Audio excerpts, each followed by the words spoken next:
আমার এলাকায় একটা, যদিও আমি এলাকা থেকে নির্বাচন করেছি, কিন্তু সারা দেশের মানুষ সোশ্যাল মিডিয়ার মাধ্যমে যারা আমাকে চিনেন আমার জন্য দোয়া করেছেন।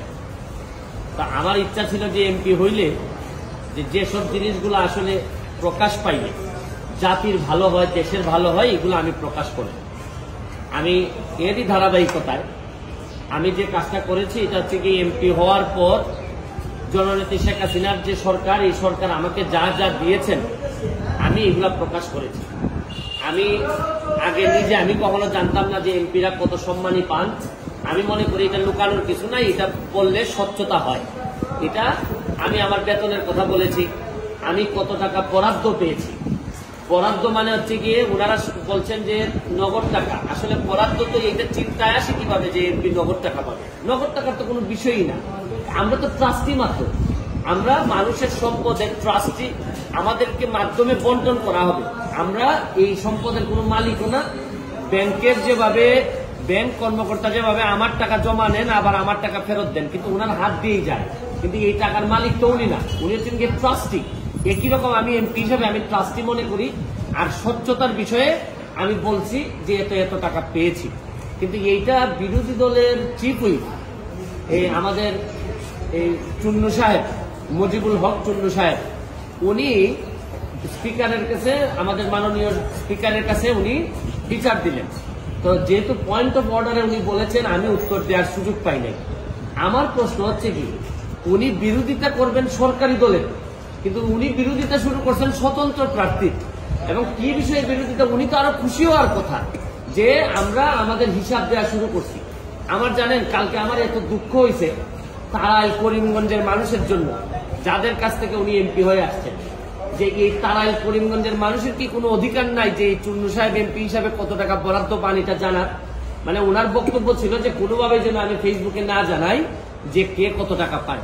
আরে আপনি জানেন যে এইবার মাননীয় প্রধানমন্ত্রী জননেত্রী শেখ হাসিনা আমাদের সবাইকে শাড়ি দিয়েছেন এলাকায় বন্টন করার জন্য। এই শাড়ি কি আমি প্রধানমন্ত্রীর উপহার কি আমি বলবো না? মানে আমি কি এটা লুকাই রাখবো? লুকাই রেখে কি আমার কি এটাকে আমি বিক্রি করে দিব? তা আমি বুঝলাম না স্বচ্ছতার মধ্যে প্রবলেমটা কোথায়। আমি যদি স্বচ্ছ হইতে চাই, আমি যদি যে বরাদ্দ পাই এটা যদি আমি বলে দিতে চাই, বলি জনগণকে, তো এখানের মধ্যে এমপি হিসাবে আমি অপরাধটা কি করলাম? আর আরেকটা জিনিস হচ্ছে গিয়ে, আমি বারবারই বলছি এমপি কিন্তু আমার পেশা না। আমার পেশা হচ্ছে গিয়ে বিং এ ব্যারিস্টার। আমি এখানে প্র্যাকটিস করি সুপ্রিম কোর্টের আইনজীবী হিসাবে। আর আমি কথা দিছি যে আমি এমপি হিসাবে একটা টাকা হারাম খাবো না, আমার রক্তের মধ্যে হারাম যাবে না।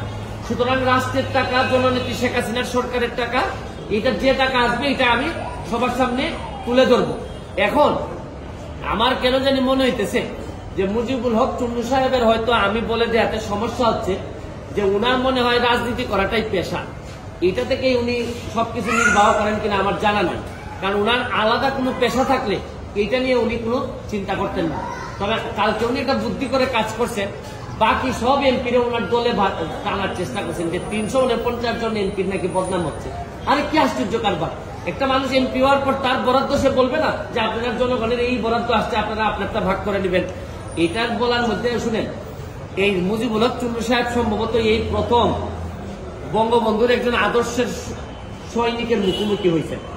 এর আগে হয়তো উনি ওইভাবে মিট করেননি, কারণ উনি তো হচ্ছেন গিয়ে একজন স্বৈরা শাসক এরশাদের নেতা। স্বৈরা শাসক এরশাদ, যিনি সারা জীবন এরকম জোর জবরদস্তি আর টাকা বানানো ছাড়া তার নেতা কর্মীদের খুব বেশি কিছু শিখাই যাননি। সবার না, অল্প কিছু নেতাদেরকে, যারা অনেক টাকার মালিক হয়েছেন এরশাদের আমলে। উনি তো এরশাদের স্বৈর শাসক এরশাদের একজন নেতা হয়ে উনি বঙ্গবন্ধুর আদর্শের সৈনিকের, প্রকৃত আদর্শের সৈনিকের মুখোমুখি এই প্রথম সংসদে হয়েছেন মনে হয়। এর আগে হয়তো তীব্রভাবে কারো মুখোমুখি হন নাই, এই জন্য উনার একটা গাত্রদাহ। আর এত গাত্রদাহ কিসে?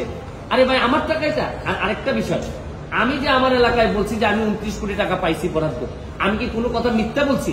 মিথ্যা বললে উনি আমার বিরুদ্ধে ব্যবস্থা নেই। আমি বলতে পারবো না, মানে আমি বরাদ্দ পাইছি এটা আমি বলতে পারবো না আমার এলাকায়, মানে কি আমি কি চুরি করতে চাই?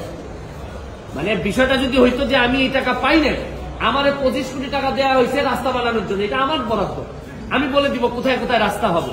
আমাকে দেওয়া হয়েছে মসজিদ মন্দিরে টাকা দেওয়ার জন্য 2 কোটি, এটা আমার বরাদ্দ, আমার নামে আসবে, আমি এগুলা দিয়ে দিব কোথায় কোথায় বরাদ্দ। টিআর কাবিকা আসছে আমার নামে, আমি দিব, কোথায় কোথায় বরাদ্দ দিয়ে দিব। আমার শুধু নিশ্চিত করতে হবে এই টাকাটা যেন আমি এবং আমার পরিবার খেয়ে না ফেলে, বা আমার লোকজন যেন খেয়ে না ফেলে। এইটার মধ্যে লুকালুকের কিছু আছে বলে আমার মনে হয়। আচ্ছা, আপনি কি এখন তাহলে এই যে সমস্ত ফেসবুকে দিতেন বরাদ্দ বিষয়গুলো দিতে থাকবেন?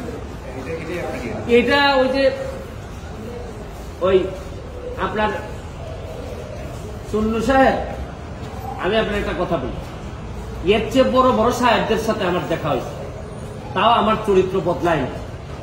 আমি আমার যে কাজ বিশ্বাস করে করি, স্বচ্ছতার সাথে করার চেষ্টা করি। যতদিন করবো ততদিন এমপি থাকবো।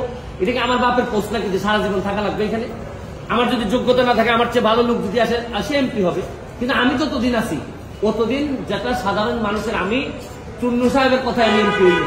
আমি এমপি হয়েছি আমার 7 লাখ মানুষের ভোটে এবং দোয়া এমপি হয়েছি এবং ল্যান্ডস্লাইড ভিক্টরি হয়েছে আমার। আমি আমার জনগণকে খুশি করার জন্য যা করব তাই করব। আমি এর বাইরে কোনোদিন যাওয়ার প্রশ্নই আসে না। এটা তো শুনেন। আচ্ছা, আপনাকে তো বলছে স্পিকারের কাছে বলেছে যে উনি যেন আপনাকে ডেকে বলেন, যদি স্পিকার আপনাকে ডাকেন তাহলে আপনার অবস্থান কি হবে? অবস্থান পরিষ্কার। আমি আমার যে বক্তব্য আপনাদের সামনে দিলাম, এই বক্তব্য আমার মাননীয় স্পিকারের সামনে দিব। সেই এখানের মধ্যে আলাদা হওয়ার কোনো সুযোগ নাই। তবে আমার বিশ্বাস, এই যে এই মুজিবুল হক চুন্নু সাহেবের যে ব্রেইন আর যে অবস্থা, তার ব্যাপারে আমি যা শুনি, তাতে আমার বিশ্বাস মাননীয় স্পিকারও জানেন তার অবস্থাটা কি। যে তারে সে যখন বক্তব্য দেয়, আমি বুঝতেই পারি না কি বিরোধী দলের লোক বক্তব্য দিচ্ছে নাকি না সরকারি দল বক্তব্য দিচ্ছে। মানে এমন ভাবে সরকারের মধ্যে ঢুকে আছে এই ভদ্রলোকের বিরোধী। আরে ভাই, সবসময় সরকারি দলের সাপোর্ট করার জন্য তো মাঝে মধ্যে বিরোধিতা করতে হয়। সরকারি দলের মানে আপনি সবসময় ক্ষতি চাইবেন তা না। সরকারি দলের আরে বাপ তো মাঝে মধ্যে ছেলের সমালোচনা করে, ছেলে বাবার সমালোচনা করে। আমার তো মনে হয় যে এই চুন্নু সাহেবরা এমন ভাবে ভিতরে ঢুকছেন, এরা তাদের সব ক্ষমতা সম্পর্কে কিছু জানেও না, বুঝেও না। কেন যে বিরোধী দল হয়েছে আল্লাহ মাহবুদ জানে। এরা 11 জন, আর আমরা স্বতন্ত্র আছি 62 জন। আমরা তো হিসাবেতে আমরাই বিরোধী দল হওয়ার কথা, কিন্তু এখন কারণে আমরা যেহেতু ওনারা একটা দল হিসাবে আসছেন, তা আমরা ওনারা মেনে নিছি। কিন্তু উনি তো সরকারি দলের বিরোধিতা না করে মাশাআল্লাহ এখন শুরু করছেন যে স্বতন্ত্র ক্যান্ডিডেট কেন টাকার ঘোষণা দিয়ে দেয়, এই কারণে উনি বিরোধিতা শুরু করছেন।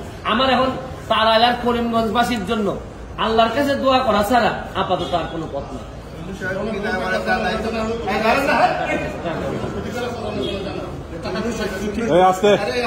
আপনি সাংবাদিক নাকি?